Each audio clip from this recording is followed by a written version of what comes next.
क्या आप जानते हैं कि कलयुग पहले ही समाप्त हो चुका है और नए युग की शुरुआत हो चुकी है। कब हुई थी कलयुग की शुरुआत? क्या सच में हो गया है कलयुग समाप्त? इस वीडियो में हम आपको इन्हीं कुछ सवालों के जवाब देने की कोशिश करेंगे। नमस्कार दोस्तों, आप सबका विटी सेज में स्वागत है। सूर्य और उसके आसपास के ग्रहों के साथ सौर प्रणाली आकाशगंगा में घूम रही है।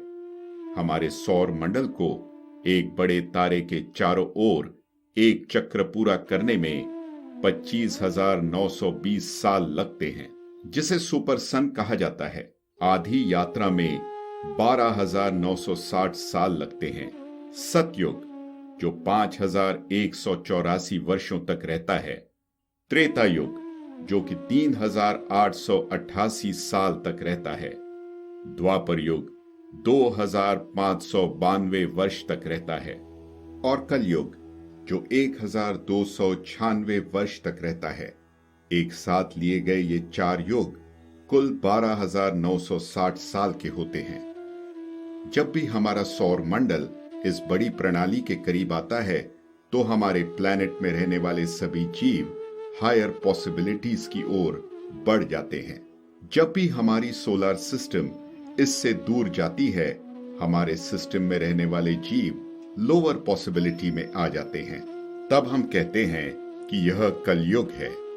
भारतीय योगिक कल्चर में ऐसा कहा जाता है कि जब हमारा सौर मंडल सुपर सन के करीब होगा तो सतयुग शुरू हो जाएगा। मानव मन अपनी उच्चतम क्षमता पर होगा।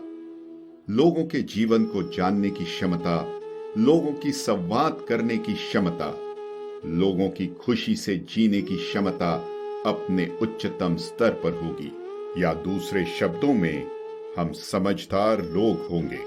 सतयुग में संवाद करने की मानव क्षमता अपने सबसे अच्छे रूप में होगी, क्योंकि इथर, जो कि पंच महाभूतों में से एक माना गया है, जिसे आकाश भी कहा जाता है, वह बहुत करीब होगा। एक समय था जब यह बहुत अधिक था, अब यह कम हो गया है।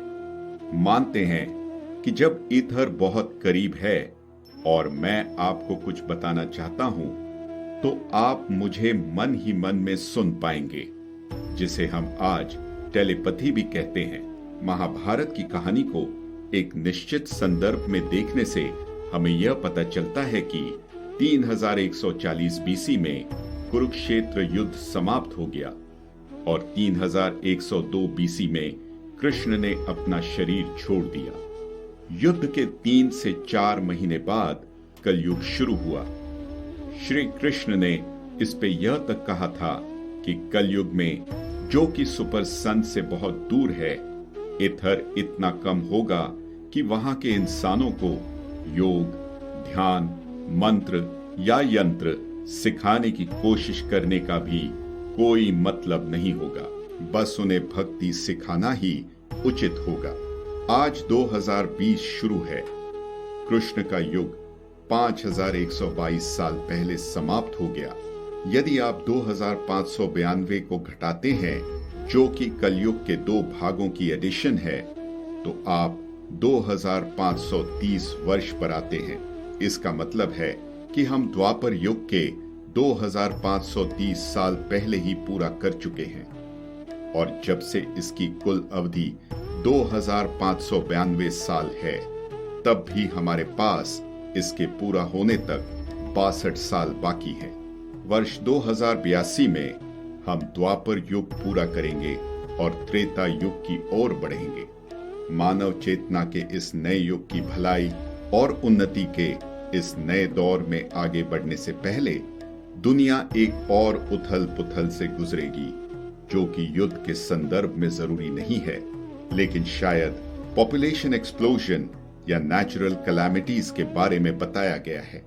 कृष्ण ने यह भी कहा था कि 5,000 वर्षों के बाद कई हजार साल की अवधि आएगी जो शानदार होगी। मानव बुद्धि खिल उठेगी।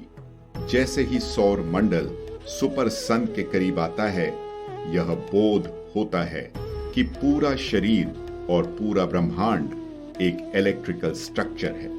इस सब के अनुसार क्या आपको लगता है कि अभी हम द्वापर युग में हैं और त्रेता युग की ओर बढ़ रहे हैं?